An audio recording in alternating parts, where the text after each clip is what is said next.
Class 9 Chemistry, Chapter 4. Good morning, students. Students, in our last meeting, we discussed regarding the Rutherford's atomic model. Discovery of nucleus. We have seen properties of protons, electrons, cathode ray discharge tube, discovery of electrons, J.J. Thomson's model of atom, Rutherford's model of atom. We have all seen. Now let us see the drawback of Rutherford's atomic model.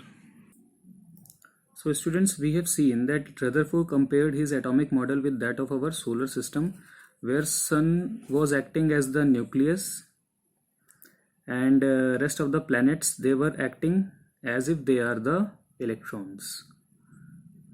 But according to the classical laws of mechanics and electrodynamics, if an electrically charged particle is in motion, it inevitably radiates energy. Thus, an electron, when moving around the nucleus continually, should radiate energy, that is, loses energy. As a result, it should be gradually pulled towards the nucleus and end up colliding with it. So, according to this laws of classical laws of mechanics, if a electron, we know if it is a nucleus, positive charge has been shown over there, and then negative charge, and if a negative charge keeps revolving around the positive charge, then it should radiate energy and it should lose energy, and finally it should fall into the nucleus. But we know that this does not happen. So this explanation Rutherford could not give. Okay, so he told that there is a positive charge, there should be some positive charge, the whole mass of the nucleus is concentrated at the center, that is nucleus of the atom. He told all these things correctly, but he could not state why an atom is stable, why this does not happen over there. Although according to the classical laws of mechanics, it is a branch of science, you can say, it says that electron should lose energy while revolving around a positive charge. So this was the main drawback of Rutherford, that he could not explain the stability of an atom. Then students, Niels Bohr came with his all the theories, and he stated, he put some observation, then he put some postulates regarding the stability of the atom. So the main postulates of Bohr's atomic model are: the electrons revolving around the nucleus are confined to certain fixed orbits. You just note down, students, it is confined to certain fixed orbits or shells or energy levels, each of which is associated with a fixed amount of energy. So these are the different orbits or the energy level around the nucleus of an atom according to Bohr. So this is if it is the positive charge sphere, if it is nucleus, then it is our K shell is the first shell, then L shell is the second shell or energy level, you can say. M is the third shell or the orbit or energy level, you can say. Likewise NOP. So this is first, second, third, fourth, fifth and sixth. So these are fixed energy levels around the nucleus. So here the electron will keep on moving. Now while it is revolving, the electron is revolving around the nucleus in an orbit, an electron neither loses nor gains energy. So the energy of these orbits, these path, it is fixed. So if an electron is moving in n equal to 6 orbit, so it will keep on revolving around this this nucleus at this much distance with the same energy. Means while revolving around the nucleus, it will not lose its energy. Same, if an electron is moving in this second shell, it will keep on moving with the same energy and it will never lose its energy. Now an electron revolving in a particular orbit, on gaining a certain amount of energy, jumps to the next orbit and vice versa. Since each orbit is associated with a fixed amount of energy, Bohr called it an energy level. So all the orbits around the nucleus all the energy level around the nucleus. In only these energy levels the electron keep on moving. Now what they are saying, he observed that whenever an electron,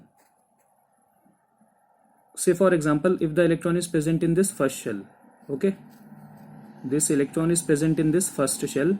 Now if somehow it gains the energy from its environment, okay, somewhere from its environment near vicinity, if this electron gains the energy, maybe it is in the form of some radiations, or maybe it is in the form of some heat energy, you can say, so it will jump from this first to maybe second, or it can jump to this third one, or it can jump to this fourth one, likewise. So it can jump to this fifth one, or it can jump to this sixth one. So electrons generally, they will jump to higher states, higher energy levels when they gain the energy, okay. And in the same way, if an electron, for example, if it is moving in this sixth shell or fifth shell, if electron is moving here, now if it gains the energy, it will jump to the sixth one. If it loses the energy, it may jump to some lower level like fourth, or maybe some more inner orbitals like second, or maybe some more inner orbitals like first one, okay. So electron gains energy, it jumps to the outside or the higher energy level. If it loses energy, it jumps to the lower energy level.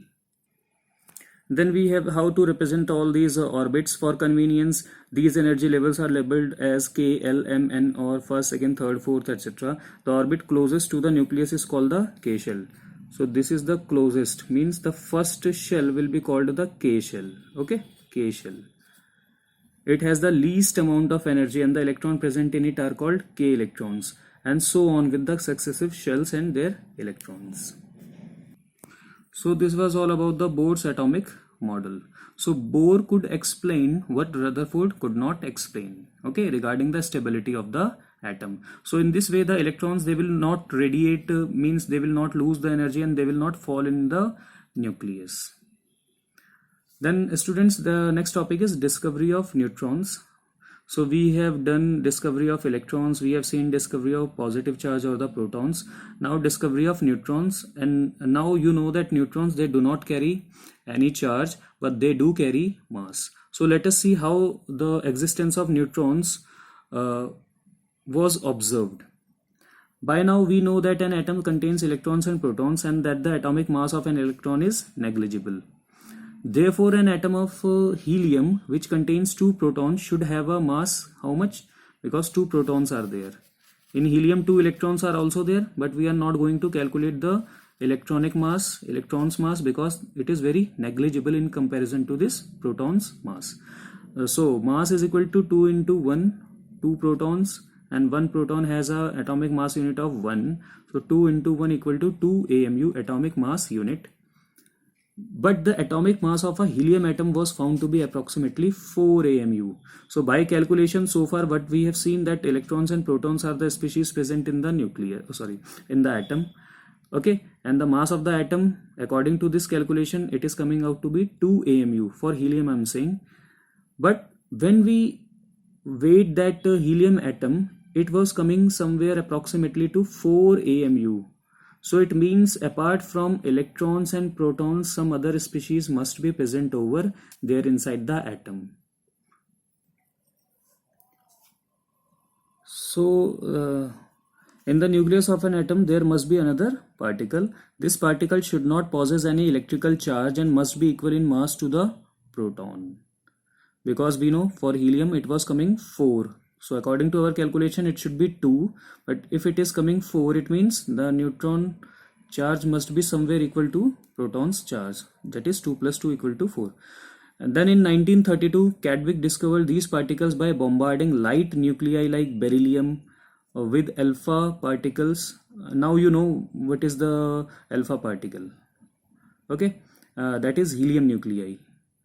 So beryllium, he took beryllium atomic mass, 9, its atomic number 4, and he bombarded these atom with the alpha particle, the nucleus of this atom with the alpha particle he bombarded. So that reaction they are showing, and alpha particle is nothing but helium nuclei. So helium nuclei they have shown you. The mass of helium nucleus is 4 AMU, and it is having a 2 charge. Okay, 2 positive charge. So alpha they have written.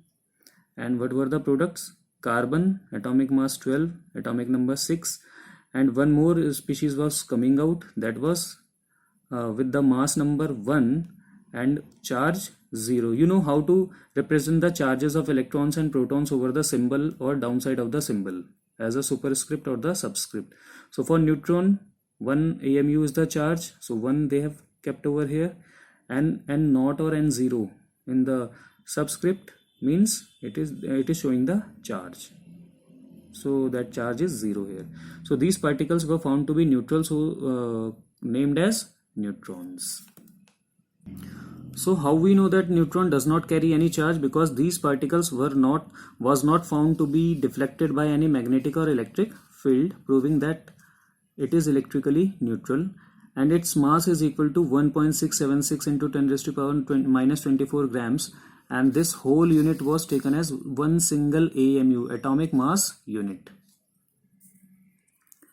And now students, it is a small summary of this subatomic particles like electrons, protons and neutrons. Like electrons are negatively charged, protons are positively charged, neutrons are electrically neutral particles. Okay, protons and neutrons, they are found inside the nucleus. Electrons, they revolve around the nucleus. Okay, so students, this is all for today. Goodbye.